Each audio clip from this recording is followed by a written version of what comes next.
My story begins when I was a young girl. Nothing at all, really.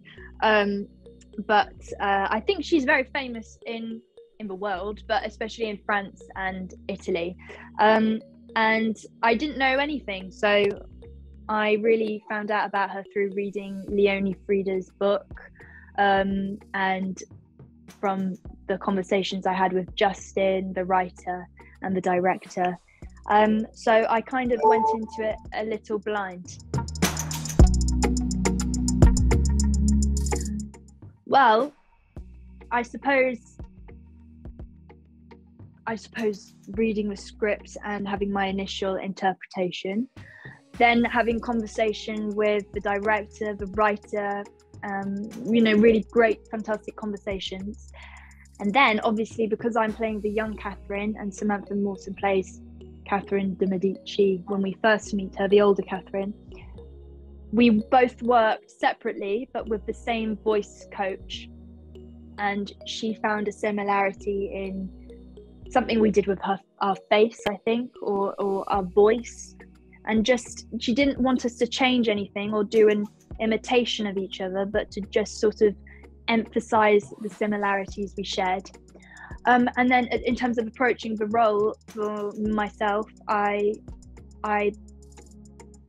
main takeaway I took from everything was the fact that she was always alert. I used my eyes, like always watchful, always on guard. She came from a place of desperation and survival. And so whenever I approached a scene, I just remembered in the back of my head, you're trying to survive. It's a core, simple, but basic need. And I kind of just ramped up depending on the scene. So that is, every day was survival. No, we didn't, which people are surprised, and even I was a bit surprised. But I think we just had to trust in the casting process. I think we zoomed each other.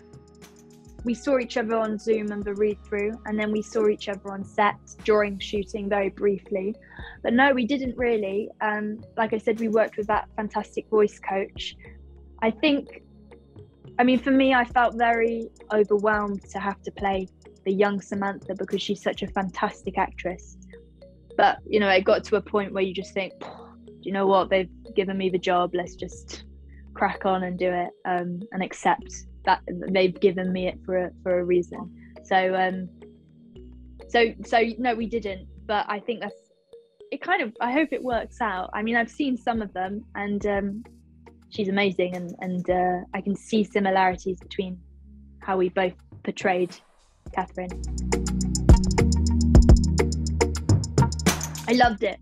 I thought it was so much fun to do. There's a British show called Fleabag. I don't know if you've heard of it or seen it, but it really gave me vibes of that. And to have it in a period drama as well, it just felt really contemporary and really fun. The writing is so easy. I hardly had to do anything, really. Just say the lines because it was so clever, Justin's writing. And also I think it was really good for audiences because there's a lot of foreign policy, political discussions in the courtroom, and I guess it might be a lot to take on sometimes. And the direct addresses, I think, it's almost like Catherine holding the audience's hand and just guiding them through a little bit. It grounds you and also provides some like a breather for the audience. That's a really good question. I think the vulnerability of Catherine is within me. The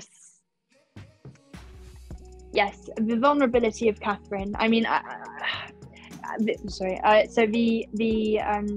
when it comes to unreciprocated love and stuff like that, I think what I loved about her is the fact that she could present herself as, stoic and detached from emotion as she liked, but really love cuts through all of that, and it's a very universal theme. So I think that's definitely what I related to, just the fact that when you fall in love with someone, you're totally everything's rosy. And then I hope I've taken away from Catherine is her bravery, because again, she was mostly surrounded by men who belittled her and degraded her and were really awful, emotionally and physically abusive, and yet she still stayed centered and resilient, and she carried on and on and on. And I don't know if I could have done that, and she did. And so I hope to take her resilience with me in the future. It feels good to be bad.